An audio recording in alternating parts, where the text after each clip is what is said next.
ஹல்லேலூயா. நம்ம மீட்பரும் கர்த்தருமாகிய இயேசு கிறிஸ்துவின் அதிகாரம் உள்ள நாமத்தினாலே உங்களை யாவரையும் வாழ்த்துகிறேன், வணங்குகிறேன். ஹல்லேலூயா.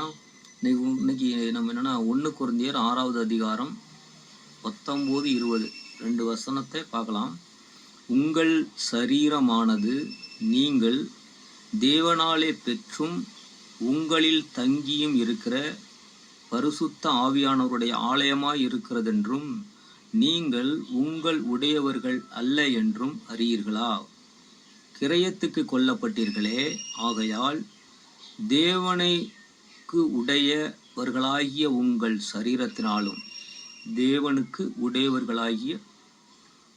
சரீரத்தினாலும் உங்கள் ஆவியினாலும் தேவனை மகிமைப்படுத்துங்கள். அப்போ உங்கள் சரீரத்தினாலும் உங்கள் ஆவியினாலும் தேவனை மகிமைப்படுத்துங்கள். அப்போ என்ன ஒன்று சொல்கிறாருன்னா, உங்கள் சரீரமானது. அப்போ சரீரம் தான் என்ன சொல்கிறாருன்னா, சபைக்கு சொல்கிறார். கொரிந்து சபைக்கு எழுதும்போது பவுல் சொல்கிறாரு, கொரிந்து சபையில் உள்ள மக்களுக்கு உங்கள் சரீரமானது.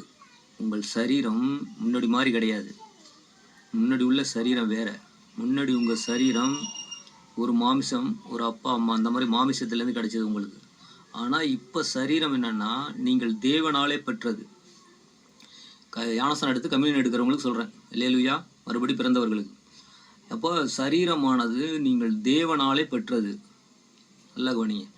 அப்போ அந்த சரீரம் தேவனாலே பெற்றதுனால இப்போ அதில் என்ன இருக்குன்னா, ஆலயமாக மாறி இருக்குது. அந்த ஆலயமாக இருக்கிறதுனால உங்கள் ஆவியில், உங்களுடைய ஆவிக்குள்ளே ஆவியானவர் வாசம் பண்ணுறாருன்னு சொல்கிறாரு. அல்லேலூயா. முன்னாடி மாமிசமாக இருந்தீங்க, முன்னாடி மனுஷனாக இருந்தீங்க, உங்கள் சரீரம் மாமிசமாக இருந்தது, மாமிச உணர்ச்சிகள் இருந்தது.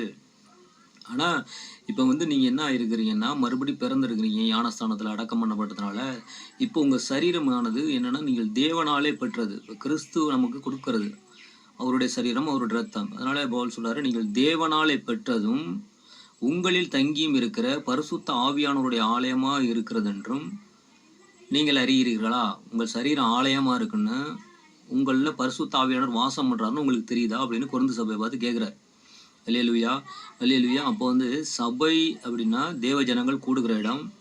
அப்போ தேவ பிள்ளைகள், மறுபடி பிறந்த தேவ பிள்ளைகள் தெரிந்து கொள்ள வேண்டிய ஒன்று என்னன்னா, நம்மளுடைய சரீரமானது தேவனாலே பெற்றும் நம்மில் தங்கி, பரிசுத்தாவினா நம்மில் தங்கி இருக்கிறார். இப்போ நம்மளது சரீரம் கிடையாது, நம்மளது ஆலயம். நல்ல கவனிங்க. இப்போ சரீரம் என்னது? நம்ம தேவனாலே பெற்றதுனால இது ஆலயம். இப்போ ஆலயமாக வரும்போது பரிசுத்தாவி வாசம் பண்ணுது. இப்போ நீங்கள் தெரிஞ்சுக்க வேண்டியது என்ன அப்படின்னா, நீங்கள் ஆலயம்னு தெரியணும். அல்லேலூயா. நான் தேவனுடைய ஆலயம் அப்படின்னு தெரியணும். தேவனுடைய ஆவியானவர் என்னில் வாசமாக இருக்கிறான்னு தெரியணும்.